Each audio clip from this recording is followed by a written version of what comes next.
Sir আজকে তো মাছের আর মাংসের বাজার করা লাগবে, স্টক তো শেষ। কি করছ রে? ফ্রিজে যে মুরগির মাংসগুলো আসছিল ওগুলো শেষ হয়ে গেছে।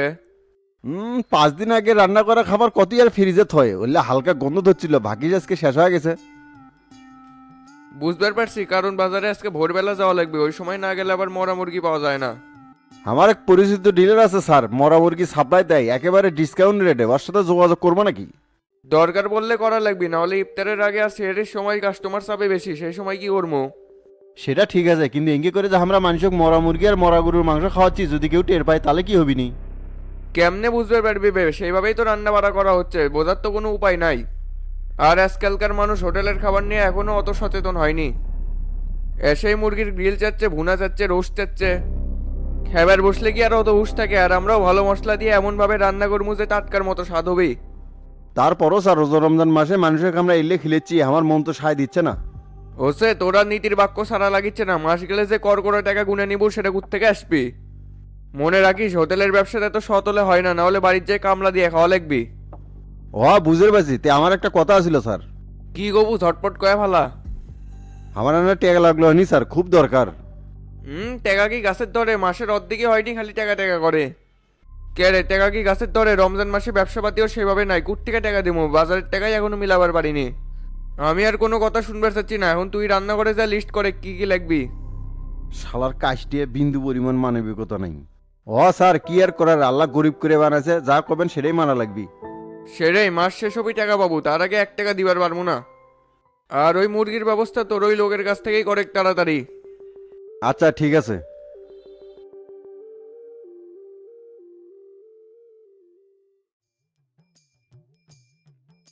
কেরে মুকুল, কি খবর? খবর তো ভালো, তে গ্রিলের মুরগি কেমন এখন পর্যন্ত আলো না? সন্ধ্যের পরে তো আবার কাস্টমার চাপিনি, দিবেন না পারলে হোটেল চলবিনি কেমনে? অত চাপ আর কিছু নেই, ম্যানেজারের সাথে এই ব্যাপারই কথা কয়ে এলাম। রান্না করার যায় এখন বাজারে লিস্ট করবো, বিকেলের মধ্যে তোর গ্রিল সাইজ মুরগি চলে আসবি। হরে এনা তাড়াতাড়ি পাঠিয়ে দি, সন্ধ্যের আগে আগে কাম শেষ কর্ম। আচ্ছা সেটা হবি নি, তে ভাবির কি অবস্থা, কেঙ্কা আছে? আছে তো ভালোই রে, খালি শহরতে এসে থাকতে চাই, কিন্তু আমার পকেটেই তো কুলোয় না। বর্তমানে বাজারঘাটের যে অবস্থা, সেই তুলনায় যে বেতন পাই এটা দিয়ে বউলি এসে চলমো কেমনে? কি করবো, পড়াশোনা থাকি দিলে যা হয়, সেটা যদি ভালো করে করলামই নি তাহলে কি আর হোটেলত এসে কাম করা লাগে? হরে স্কুলত যাওয়া বাদ দিতে তো গুটি খেলে বেড়াছি, তখন তো আর লেখাপড়ার গুরুত্ব বুঝিনি। আজকের এই পরিণতির জন্য আমরা নিজেরাই দায়ী। এইলে কথা ভাবি আর লাভ নাই রে, নিজের পায়ে নিজেই কুড়েল মারছি। তে থাক, আমার যা আবার লিস্ট গুলো করে বাজার ঘাট গুলো করা লাগবি। আচ্ছা যা।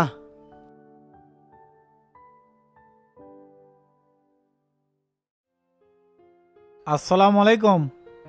ওয়ালাইকুম আসসালাম। কেরে কানু কষাই, এখন দিয়ে তোর আসার সময় হলো, সে কখন তো ফোন দিছি।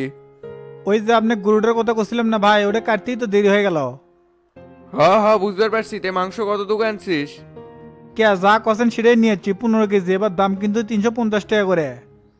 কি করবে, মরা গরুর মাংসের কেজি 350 টাকা? দামটা একটু বেশি হয়ে গেল না? আরে গরু ভাই কোনো রোগ বালাই হয়ে মরেনি, রাস্তায় অ্যাক্সিডেন্ট হয়ে মরছিল। গরুওয়ালা মাটি দিছিল, আমরা রাতের বেলা যাই তুলে নিচ্ছি, মাত্র কয়েক ঘন্টার ব্যবধান, মাংস একবার টাটকা আছে। ওই হলোই, মরা গরুর মাংস 300 করে ধরে সব দিয়ে যা। একেবারে ঠকা হয়ে গেল ভাই, মুমিনের হোটেলে তো 350 টাকা করে দিয়ে এলাম। এত কথা কোস না তো, পরের বার বেড়ে দেবুনি। মাংসগুলো রান্না করে যা দিয়ে আয়, যাওয়ার সময় টাকা নিয়ে যাস। আচ্ছা ভাই ঠিক আছে।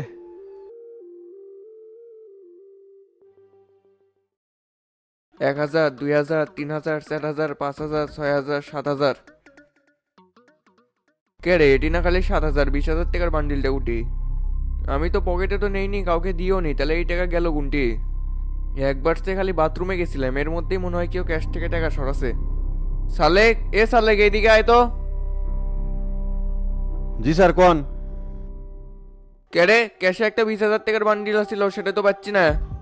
কি জানি স্যার, আপনি কি আছে থাকতেছেন, সবকিছু করিচ্ছেন, আমি কেমনে জানবো? এ হল্লে আউল ফাউল কথা বাদ দিয়ে সত্য কথা কও, আমি যখন বাথরুমে গেছিলাম তখন তুই কুটি আসিল। কে, আমি তো রান্না করি, লিস্ট করেছিলাম। শোন সালেক, মাথা মুথা গরম করস না, ভালোই ভালো করছি, টাকাগুলো দিয়ে দে, না হলে কিন্তু তোর খবর আছে কয়ে দিলাম।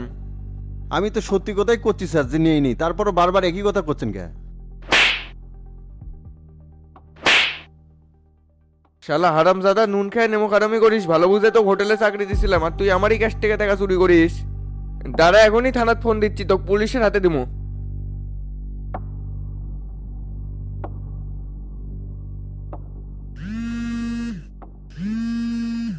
হ্যালো, আসসালামু আলাইকুম। সদর থানার ওসি আজমল বলতেছি।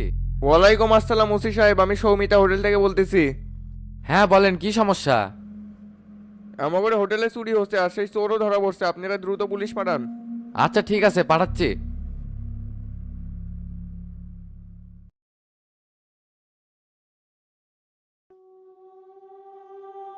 রে, যে হোটেলে কাম করে সে হোটেলে আবার চুরি করলো কিসের জন্যে? সত্যি বলতে স্যার, আমার মায়ের খুব অসুখ, চিকিৎসা করার লাগবে, মেলা টাকা দরকার। অনেক জনের কাছে চাচ্ছি, কেউ দেয় নেই, তাই নিরুপায় হয়ে চুরি করতে বাধ্য হচ্ছি। হ্যাঁ বুঝছি, সেটাকে রাখছো কুটি? আমার ট্রাঙ্কের মধ্যে আছে স্যার। রে, তোর হোটেল মালিক তো ভালো মানুষ, তার কাছে কি টাকা চাইছিল? আর ভালো মানুষ স্যার, মাংস দিনের পর দিন মরা গরু আর মরা মুরগির মাংস খিলেচ্ছে। কোষ রে, হোটেলে মরা মুরগি আর মরা গরুর মাংস খাওয়াচ্ছে মানে? হ স্যার, আমি যা করছি সবই সত্যি, বিশ্বাস না হলে আপনি হোটেলত পুলিশ পেটে দেখেন, ফ্রিজে মরা গরুর মাংস পাবেন। আচ্ছা দেখতেছি। হাসান, হাসান এদিকে আসো তো। জি স্যার বলেন। মৌমিতা হোটেলে চলে যাও, ওখানে নাকি মরা মুরগি আর মরা গরুর মাংস খাওয়ায়। ভালো করে সার্চ দিবে, রান্নাঘরে ফ্রিজে নাকি মাংস রাখা আছে, পেলে পারে গ্রেপ্তার করে নিয়ে চলে আসো। Okay sir.